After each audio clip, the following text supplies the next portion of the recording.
democracy.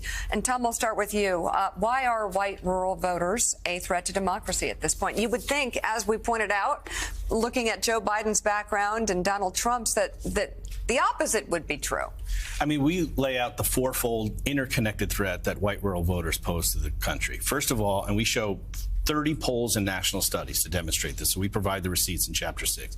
They're the most racist, xenophobic, anti-immigrant, and anti-gay geodemographic group in the country. Second, they're the most conspiracist group. QAnon support and subscribers, election denialism, COVID denialism and scientific skepticism, Obama birtherism.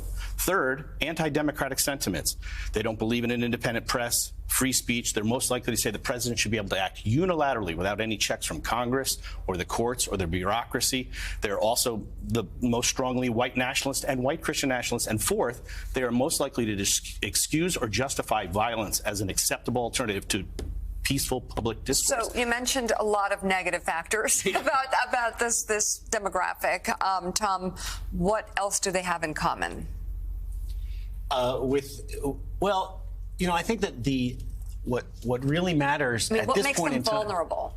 Oh, well, a lot of that has to do with, as a starting point, the problems that rural America has, which are very real and very profound. Mm-hmm. They have the more problematic education systems. They have poor infrastructure. They've had a lack of economic opportunity. We've seen a lot of manufacturing jobs leave from rural areas. And that kind of left them open to someone like Donald Trump, who would come along and tell them something that was true, that there is a system that has not served them well.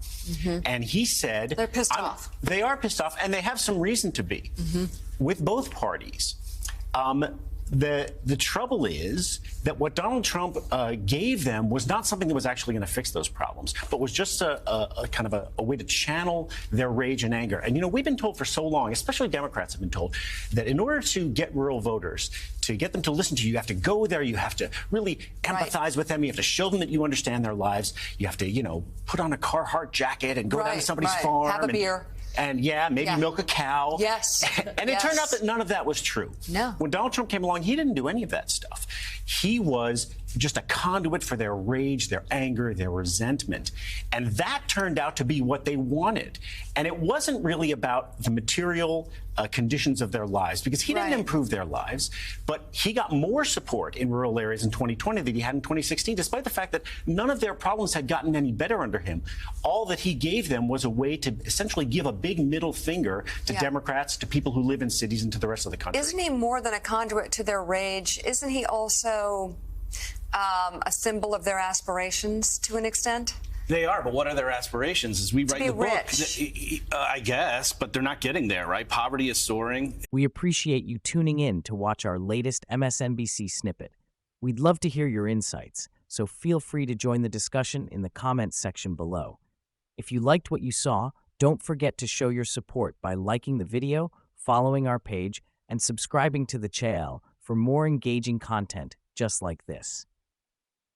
In recent discourse concerning the stability of our democratic institutions and norms, there's a troubling tendency among certain commentators and experts to stigmatize a whole swath of the American electorate, specifically white rural voters, as a dire threat to our republic. It's an assertion that not only lacks nuance, but also simplifies a complex socio-political phenomenon into a scapegoating narrative. Contrary to the arguments posited by some that this demographic is the most likely to abandon democratic norms, we must consider the broader picture. Rural America has been facing an array of challenges, from declining economies to inadequate infrastructure and limited educational opportunities. These communities, largely left behind by the 21st century economy, have been struggling long before the current political tensions. To brand rural voters who turned to Donald Trump as the epitome of racism, xenophobia, anti-immigrant sentiment, or as conspiracy theorists, is to ignore the deep-seated issues that propelled their political choices. It is a fundamental misreading of the political climate to castigate rural Americans as inherently anti-democratic. Rather, their support for Trump can be seen as a cry for attention, a call for help from a population feeling ignored and abandoned by the political elites of both parties. It's crucial to recognize that Trump's rhetoric resonated because he acknowledged the pain and frustration of these communities. Wherein Democrats often failed to effectively address or even fully acknowledge the plight of rural America, Trump spoke directly to their concerns and frustrations. Moreover, painting a demographic with such a broad stroke as more likely to justify violence ignores the rich diversity of thought within any group.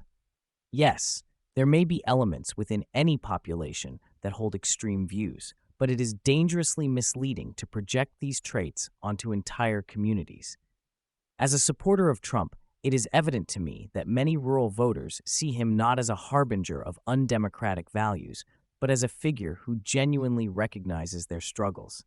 Thus, rather than further alienating these citizens by labeling them as threats to democracy, it would be far more productive to understand their grievances and work towards integrating their needs into the larger national conversation.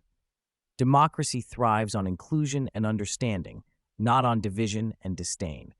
It's time to extend a hand to rural America, not point a finger.